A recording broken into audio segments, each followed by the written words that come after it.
Hello, beautiful people. It has been a while since I have done an update on my epilepsy. Yeah, I'm just outside right now because it's beautiful out, very, very hot, but I just want to be outside because it's beautiful. So, as far as how things are going, I have been doing really well, which is honestly very scary and very terrifying because that seems to be when my epilepsy attacks me. So I am scared for a seizure to come up. You know, I have been seizure free for 11 weeks this week, and that is major, major, major. But when you're going this long without having a seizure, you're just on edge, you know. I'm just waiting for the moment that I wake up on the kitchen floor or something, and I wouldn't say 2 hours have gone by because my family, and my friends, I think we're too connected enough for 2 hours to go by with me being laid out from an epileptic seizure. So I would say I don't even know. It's so hard to say. I want to say, oh, even 30 minutes, but I shouldn't be having a seizure for 30 minutes. That's not okay. You should be in the hospital if you're seizing for 30 minutes. So, yeah, right now I'm alone. I allow myself to be alone. I want that. I want to have alone time. It's okay to have alone time. And yeah, like what I mean by that is I don't want to feel scared to be alone, So,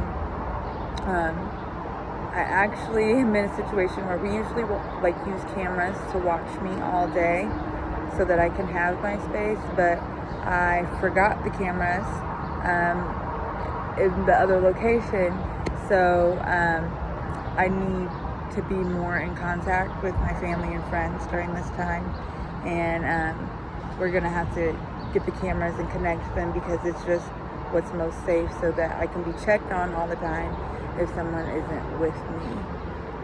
Just so on the camera someone can make sure that I'm not just randomly laying on the floor seizing, or anything like that.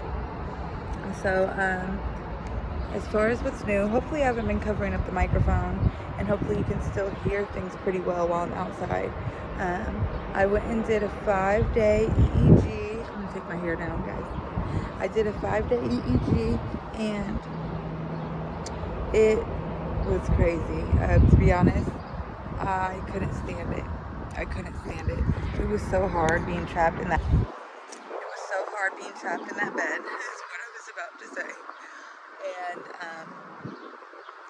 yeah, so pretty much in this situation, I was told that I have blood still on my brain from the car accident, and that I have a scar on my brain, and they believe it's in the same area. Here's my scars from where the car accident happened. So they believe that I had brain trauma during the accident, and that they didn't catch it, I guess, right after the accident. So they were trying to find out where my seizures were coming from to see if I'm eligible for surgery to have that portion removed. Like where the scar is, and yes, pretty much. Anyways, so, and also they would remove the blood. Sorry, I'm distracted because I accidentally cut the camera off and had to restart this video, but I'm just starting it from where I ended the last one. So anyways, so when I found out that information, I was in shock, very sad, very upset. But, I didn't let it last for too long because I told myself, you don't 100% know if you're eligible for surgery. So you don't have to be scared. You don't have to worry about that just now. So I didn't let myself stress over it too much. So pretty much, we didn't find where the seizures come from, which lobe they come from. So they weren't able to tell me, like, yes, it's coming from where the scar is. We need to remove that and the blood. They just said, yeah, you have seizure activity happening all day, that other people's brain waves are smooth and yours are more up and down all day, and they said that they see activity on both sides, but I still didn't have any seizures while I was there, so they couldn't say that it was coming directly from over here and then spreading to the entire brain, because it's clear that my seizures spread to the entire brain since I have grand mal seizures. But I said grand mal, hopefully everyone understands that. I'm sorry, I just so no, sometimes when I say grand mal, when I'm trying to use talk to text, I mean pretty much every time it types grand mal, like, you know, my grandmother, grandma. But no, I'm trying to say grand mal seizures. It's a type of seizures. Two different words. Grand mal. M-A-L, mal. So, anyways, I just had to make sure I pointed that out. Yeah. So, pretty much the next step would be to have another EEG, and preferably the 5-day stay. Not preferably for me, preferably for my doctor. I did not enjoy it. Everything was attached to me. I could not get out of the bed. I wasn't supposed to get out of the bed.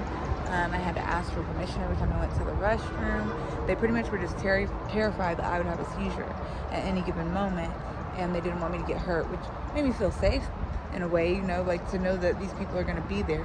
So one time I was just like itching my ear, and they came running, like thinking I was having a seizure because it did something to the brain waves, I guess, on the screen that the, you know, all the doctors and stuff that they keep an eye on while I'm there during the whole time, during the day, during the night. So yeah, that was interesting. But we did find out more information, definitely, because of the scar in the blood, they said, on the brain.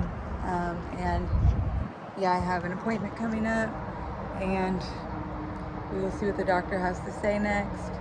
But right now, I am just staying positive, but it's very, very hard because you're in such a weird space with your epilepsy. Once you go so long without having a seizure, it's like feeling really good and feeling really brave and feeling really uplifted.